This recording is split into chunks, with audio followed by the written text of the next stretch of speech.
안녕하세요. 주방장님 민쿡입니다. 자, 오늘은요 식당 창업의 정석 6화 원칙 중 어떻게 팔 것인가에 대한 이야기를 좀 해드릴게요. 사실은 어떻게 팔 것인가는 마케팅 쪽 얘기를 하고 딱 그냥 찝어서 말할 수 있지만, 마케팅을 할 수 있는 방법에 대한 얘기를 하자면 적용하는 그런 형태가 너무나 다양해요. 그래서 잔 기술에 대한 얘기보다는 방향에 대한 얘기를 좀 해드릴까요. 자, 여러분들이 식당 시작하시면요 그냥 딱 두 가지로 나누시면 돼요. 자, 첫 번째는요 오너 셰프 매장, 오토 매장. 이 왜 나누냐면, 여러분이 장사 시작했을 때 나는 오너 셰프로서 내가 직접 매장에 관여하고, 홀이든 이게 오너 셰프지만 오너 매니저도 될 수 있습니다.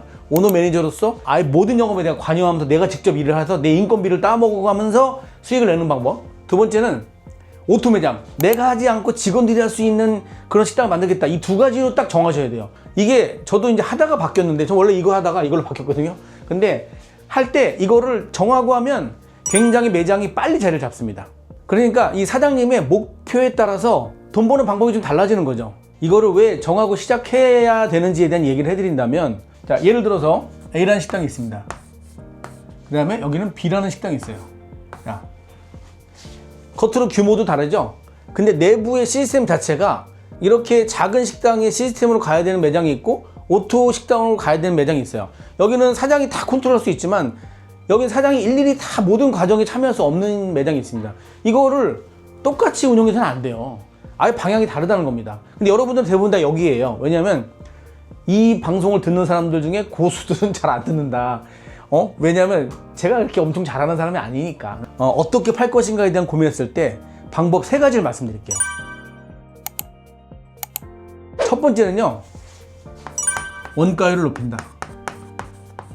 이게 무슨 말이냐면, 우리가 식당을 시작했을 때 맨 처음에 여기저기 주워 듣는 말, 뭐 어떤 사장님이 뭐 30%, 35% 막 이런 얘기 하잖아요.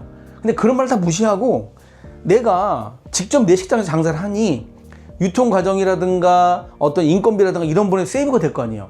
그거를 내가 다 처먹지 말고 손님한테 돌려주는 겁니다. 그래서 원가를 높여주는 거예요.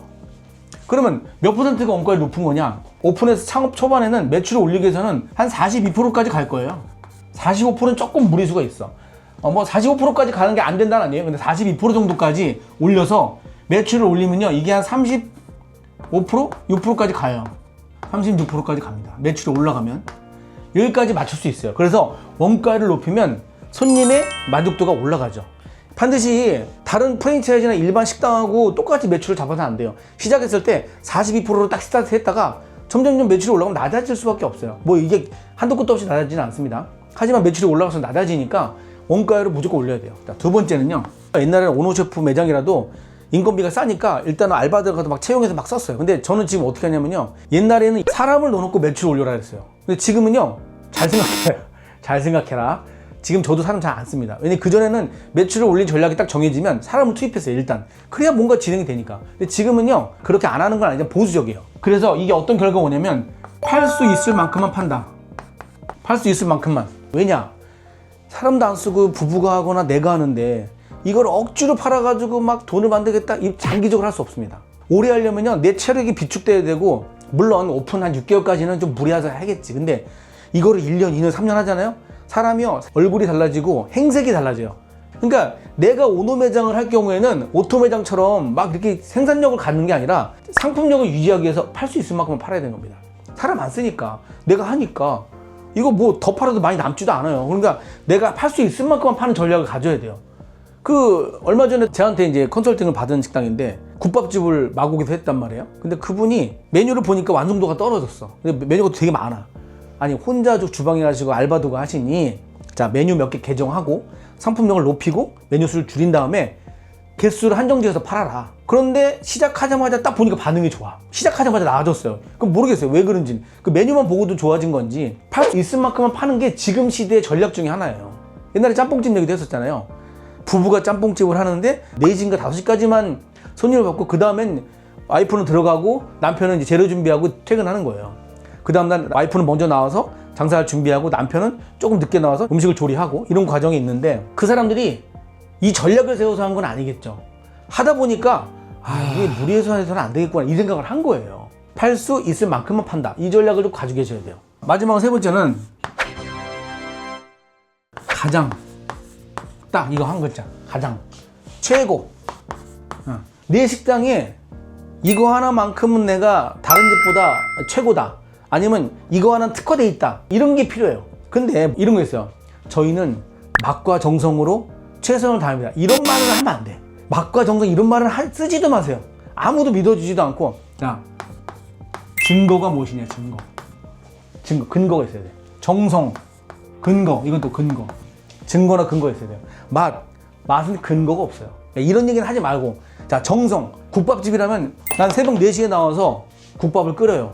이거를 증거로 제시해야지. 맛을 증거로 들이밀려면 저희는 좋은 밥을 하기 위해서 오일 도동쌀을 씁니다. 저희는 백진주 쌀을 씁니다. 이런 근거가 있어야 돼요. 근데 그 근거가 다른 집에도 있어. 그러면 약해지는 거야. 그러니까 우리 집만의 최고가 필요해요. 칼국수를 해. 저희는요, 특수한 그 발효 시스템에 의해서 면을 먹어보면 알겠지만 그 쫀득함이 다릅니다. 이것도 근거가 돼요. 그러니까 하나만큼은 나는 그래도 최고여야 된다. 전국에서 아니더라도 동네에선 1등이어야지. 동네에선 1등이어야지. 이 세 가지만 가지고 있잖아요. 어떻게 팔 것인가. 이렇게만 잘해서 유지하면 일단 1년 넘어가잖아요.